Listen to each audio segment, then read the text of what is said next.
Hello members, देखो आज हम लोग डिटेल केस स्टडी करने वाले हैं केन्स टेक्नोलॉजीज की।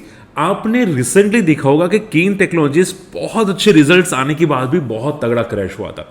रीजन ये था कि बड़े प्लेयर्स को ये नंबर बिल्कुल भी पसंद नहीं आए थे और इसकी वजह से स्टॉक एक दिन लोअर सर्किल लगाए और 2-3 दिन लगातार 25 से 30% तक गिरता हुआ दिखाई दिया। और फ्रॉम द टॉप से अगर हम लोग देखने जाए तो 50% ऑलरेडी क्रैश हो चुका है।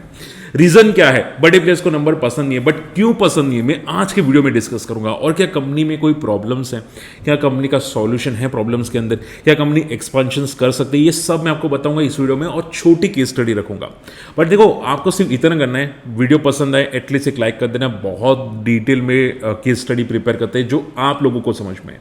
सेकेंड, ये कोई बिग बुल सीरीज नहीं है, ये प्योरली केस स्टडी है जहां पे आपको ये समझ में आएगा कि कंपनी में चल क्या रहा है, बड़े प्लेयर्स को नंबर क्यों पसंद नहीं है और क्या कंपनी फ्यूचर में ग्रोथ कर सकती है। बिकॉज कंपनी के पास बहुत सारे डेटा है जो हमको मिलते हैं नेट के थ्रू, वो मैं आपको एक्सप्लेन करने की कोशिश करूंगा। ठीक है, चलो स्टार्ट करते हैं। अब देखो, चैनल को फर्स्ट टाइम विजिट करें जरूर सब्सक्राइब कर देना और नोटिफिकेशन को हिट कर देना, ऐसी इंपॉर्टेंट अपडेट्स मिलेगी। ऐसी बहुत सारी केस स्टडी बनी है। अगर आप कोई स्टॉक में अटके हैं तो मेरी प्लेलिस्ट में आप जाओ, केस स्टडी में जाके चेक करो। भेल, जेपी पावर, कल्याण ज्वेलर्स, बहुत सारी केस स्टडी प्रिपेयर की, आप जाकर यहाँ पे चेकआउट कर सकते हैं। ठीक है, ओके। सबसे पहले बात करते हैं, सर क्या कंपनी में कोई प्रॉब्लम है क्या कंपनी बंद होने वाली है? ऐसा नहीं है। देखो, पैनिक मत करो, कोई कंपनी में कोई बंद के इश्यूज नहीं है। प्रॉब्लम सिर्फ बड़बोलापन है, क्योंकि कंपनी के जो मैनेजमेंट ने जो बड़बोलापन दिखाया था कि इतना इतना ग्रोथ हो सकता है कंपनी में, इतना रेवेन्यू आ सकता है, इतना प्रॉफिट हो सकता है, कंपनी के मैनेजमेंट ने खुद बोला था। तो ये जो कमेंट्री आती है ना कंपनी के मैनेजमेंट की, इसकी वजह से स्टॉक पहले से मोमेंटम करना स्टार्ट करता है। ठीक है, आप लोगों ने देखा होगा कि स्टॉक रिजल्ट से पहले मोमेंटम कर लेता है। क्यों? क्योंकि कंपनी का मैनेजमेंट का स्टेटमेंट बहुत स्ट्रॉन्ग आते हैं कि भाई हम लोग इतना रेवेन्यू करेंगे, इतना हमारा प्रॉफिट ग्रोथ होगा, इतना मार्जिन होगा। तो बड़े प्लेयर्स अंदाजा लगा लेता है कि इनका रिजल्ट कैसे आ सकता है, तो उसकी वजह से स्टॉक पहले से चलना स्टार्ट होता है। अब आप सोचो कि अगर वो अंदाजा गलत निकले, अगर रिजल्ट गलत आए, ठीक है, और जितना अनुमान था उससे आधा हो जाए प्रॉफिट कंपनी का या रेवेन्यू, तो क्या लगेगा? क्रैश होगा। ठीक है, यही होता हुआ दिखाई दिया केन टेक्नोलॉजीज के अंदर। अब देखो यहां पे स्क्रीन पे फोकस करना। केन टेक्नोलॉजीज 25% फॉल हुआ 3 दिन के अंदर। एलरा ने, जो ब्रोकरेजेस फर्म्स होती हैं, उन्होंने टारगेट कट कर दिया कि भाई आप पॉजिटिव रेटिंग नहीं बोला, सिर्फ एक्यूमुलेशन रेटिंग बोला। और इसमें मैं आपको बताना चाहूंगा, मेरा कोई रिकमेंडेशन नहीं है, बट आप समझ जाओगे कि मार्केट में कंपनी में क्या चल रहा है। ओके, अब ये फॉल करने का रीजन क्या था? क्या रिजल्ट खराब थे? नहीं। अगर आप देखोगे, अब तक का सबसे हाईएस्ट रेवेन्यू कंपनी का आया था मार्च क्वार्टर के अंदर 1243 करोड़ का, 1243 करोड़ का रेवेन्यू आया था, जहां पे ऑपरेटिंग प्रॉफिट 194 करोड़ था, जो अब तक का सबसे हाईएस्ट एवर ऑपरेटिंग प्रॉफिट था। हाँ, अगर आप देख सकते हैं डेप्रिसिएशन बढ़ा है, कंपनी का फाइनल प्रॉफिट कम हुआ है, और ईयर टू ईयर कंपनी का जो टैक्सेस था, पहले 18% का टैक्स था, 35% का हो चुका है। इसकी वजह से कंपनी का फाइनल प्रॉफिट भी काफी कमा है, बट मेन फोकस करना चाहिए ऑपरेटिंग प्रॉफिट पे। अब आप ये बोले कि सर इतना अच्छा तो रिजल्ट था, तो फिर प्रॉब्लम क्या हुई? प्रॉब्लम ये होती हुई दिखाई। अब यहां पे स्क्रीन पे फोकस कीजिएगा। कंपनी ने, अगर आप देखोगे तो रेवेन्यू गाइडेंस दिया था FY26 का 4,500 करोड़ का, कि भाई हमारा इतना रेवेन्यू हो सकता है। उसके बाद थोड़े टाइम के बाद, यानी कि 1 आध महीने के बाद या 2 महीने के बाद, कंपनी ने वापस प्रेस कॉन्फ्रेंस की, जिसमें बोला कि भाई हमारा 4,500 नहीं, 4,000 का रेवेन्यू हो सकता है, 4,000 करोड़ का रेवेन्यू हो सकता है। बट एक्चुअल में कितना आया? 3,600 करोड़ का रेवेन्यू आया। ठीक है, तो ओरिजिनल गाइडेंस से 20% का कम रेवेन्यू था। अब स्टॉक पहले से ही भाग चुका था, पहले से ही मोमेंटम में था। अब इतना खराब रेवेन्यू आएगा तो स्टॉक सस्टेन करेगा क्या? नहीं करेगा ना, वो गिर चुका है। बड़े प्लेयर्स बोलते कि भाई इस पर भरोसा करने के लिए अलग नहीं है। आप समझ पा रहे हो? हमेशा याद रखो, बड़े प्लेयर्स फ्यूचर कमेंट्री पे ज्यादा फोकस करते हैं। अगर कंपनी बोल रही है कि भाई हमारा इतना होगा, नहीं होता है, तो बड़े प्लेयर्स पागल हो जाते हैं कि भाई मुझे तेरे साथ काम नहीं करना। मार्केट में हजारों स्टॉक है ना, 5,000 10,000 स्टॉक है, उसमें मैं काम कर लूंगा, तेरे साथ काम नहीं करूंगा। इसकी वजह से स्टॉक क्रैश हो जाता है। आप समझ पा रहे? तो हमेशा याद रखो, शेयर मार्केट में भरोसा होता है। अगर भरोसा गया तो बुल की बुल्ली कट, आपने श्योर सुना होगा ये स्टेटमेंट। ठीक है, अब उसके अलावा कंपनी ने एक और स्टेटमेंट दिया था कि उनका जो कैश फ्लो है वो पॉजिटिव हो जाएगा, बट कैश फ्लो आया नेगेटिव। ये डबल पॉइंट था। अब देखो एग्जैक्टली समझो कैश फ्लो होता क्या है और नेगेटिव क्यों आया। अगर आपने सुना होगा पीसीबी, कंपनी क्या मैन्युफैक्चर करती है? केन्स टेक्नोलॉजीज पीसीबी मैन्युफैक्चर करती है, एलओटी पे काम करती है, सेमीकंडक्टर पैकेजिंग पे काम करती है, सेमीकंडक्टर पे। ठीक है, सेमीकंडक्टर थीम हम लोग बोलते हैं। तो ये जो पीसीबी होता है ना, मैं आपको स्क्रीन में बताना चाहूंगा, ये पीसीबी है जहां पे हर इलेक्ट्रॉनिक आइटम पे पीसीबी लगता है। ठीक है। मेन सर्किट बोर्ड होता है, अपने सेट मदरबोर्ड या सर्किट बोर्ड नाम सुना होगा, वो होता है, ठीक है। तो ये सर्किट बोर्ड जनरली हर जगह पे यूज होता है, ईवी गाड़ियों में यूज होता है, डिफेंस में यूज होता है, रेलवेज में यूज होता है, इंडस्ट्रियल इलेक्ट्रॉनिक्स में यूज होता है, यानी कि मशीनरीज। आपने देखा होगा बहुत सारी इलेक्ट्रॉनिक मशीन्स इंडस्ट्री में एक से उधर काम करती रहती है, अपने प्रोडक्ट को ऑटोमेटिक करती रहती है, तो वो पीसीबी के थ्रू होता है जनरली। तो ये कंपनी का मेन जो बिजनेस है बहुत स्ट्रांग है, ठीक है, बहुत स्ट्रांग है। ऐसा नहीं कि कंपनी का बिजनेस खराब है, बहुत स्ट्रांग है। बट प्रॉब्लम कहां पे? कंपनी के तगड़े एक्सपेंशंस में। कंपनी ने एंटर किया स्मार्ट मीटर के अंदर।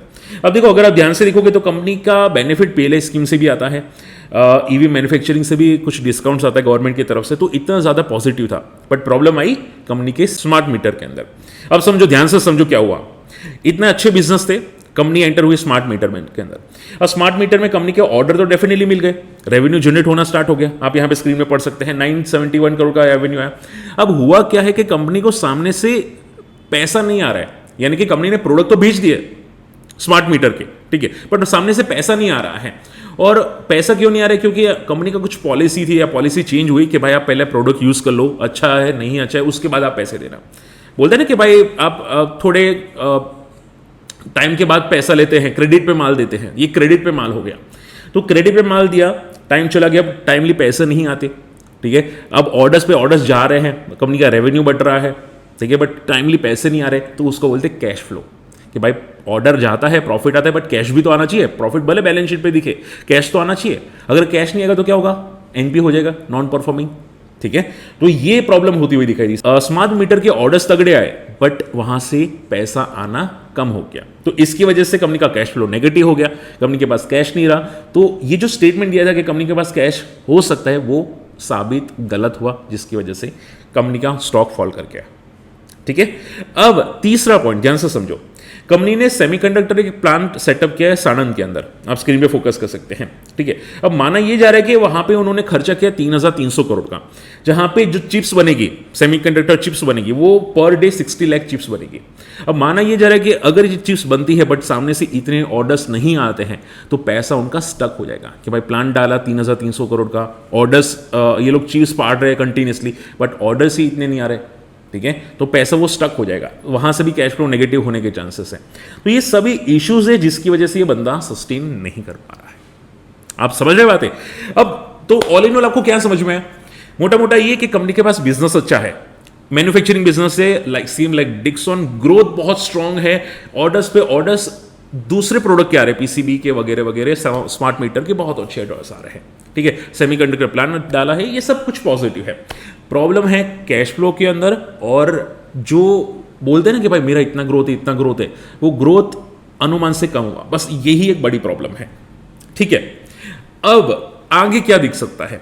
अब देखो, मार्केट हमेशा इंस्टेंटली रिएक्ट करता है। मार्केट में जो फॉल आया ना, तो कंपनी खराब नहीं थी, बट वैल्यूएशंस बहुत ज़्यादा हाई हो चुके थे, क्योंकि कंपनी ने पहले से बहुत ज़्यादा पॉजिटिव बोल दिया था। तो इसके बाद जैसे ही रिजल्ट आया, पता चल गया, स्टॉक क्रैश हो गया, वैल्यूएशंस प्रॉपर नॉर्मल आने के लेवल पे आना चाहते हैं, ठीक है। बट अब आगे क्या कंपनी का ग्रोथ बंद हो चुका है? Answer is no. अगर आप एक वेबसाइट है simplyworld.st, आप जाके चेकआउट कर सकते हैं, जहां पे 10 बड़े दिग्गज रजिस्टर्ड एनालिस्ट वो क्या बोल रहे हैं? वो ये बोल रहे हैं कि इनका ग्रोथ थोड़ा स्लो डाउन हुआ है 2026 में because of the cash flow, ठीक है। आगे जाके इनका ग्रोथ बहुत ज्यादा स्मूथ हो सकता है केन टेक्नोलॉजीज का, ठीक है। इवन अगर बड़े प्लेयर्स की बात करें तो कुछ बड़े प्लेयर्स ने इसी की वजह से फंड्स विड्रॉ कर दिए, म्यूचुअल फंड्स ने, कुछ फंड्स ने अपना पैसा निकाल दिया, बट कुछ ने इन्वेस्ट भी किया, like ICICI Pru asset management, जहां पे 116% का स्टेक बढ़ाया है, ठीक है। तो बड़े प्लेयर्स कुछ निकल रहे हैं। निकलने का रीजन आप देख सकते हैं कि स्टॉक की पी अभी इतने फॉल के बाद भी 60 है, तो उस टाइम पे आई थिंक 100 के प्लस हुई होगी, ठीक है। तो मोटा मोटा बस यही एक प्रॉब्लम है कि स्टॉक ऑलरेडी ज्यादा मूव कर चुका है। अब देखो स्टॉक के चार्ट्स देखते हैं। अगर आप ध्यान से देखोगे तो स्टॉक पहले एक टाइम पे 1000 के नीचे था, 800 के आसपास था। वो स्टॉक में इतने फ्यूचर गाइडेंस दिए, इतना स्ट्रॉन्ग गाइडेंस दिया कंपनी ने कि वो स्टॉक 800 का सीधा 8000 चला गया, ठीक है। उसके बाद क्रैश आया, वापस पुल बैक करने की कोशिश की, बट जैसे कि आपको पता है कि गाइडेंस में कोई प्रॉपर अच्छे रिजल्ट्स नहीं आए, वो वापस क्रैश हो गया। तो हमेशा ये याद रखो कि जितने स्ट्रॉन्ग ग्रोथ होती है ना, स्टॉक जितना फास्ट मूव करता है ना, उतना अच्छे रिजल्ट्स आने चाहिए। इवन क्वार्टर टू क्वार्टर अच्छे रिजल्ट्स आने चाहिए। ग्रोथ प्योरली बैलेंस शीट में दिखनी चाहिए, 30%, 40%, 50%, quarter to quarter, yes quarter to quarter इतनी ग्रोथ दिखनी चाहिए। अगर वो नहीं दिखती है ना, स्टॉक सीधा क्रैश होता है, जैसे कि आप यहाँ पे देख सकते हैं। बट क्या कंपनी में प्रॉब्लम है? Answer is no. प्रॉब्लम सिर्फ एक ही है, वैल्यूएशंस की। जो कंपनी, जो बड़े प्लेयर्स ने वैल्यूएशंस दी थी उतने पे ये खरा नहीं उतरा, इसकी वजह से क्रैश हुआ। आई बात समझ में? तो प्रॉब्लम शॉर्ट एंड सिंपल में कुछ भी नहीं है, सिर्फ वैल्यूएशंस के इश्यूज है।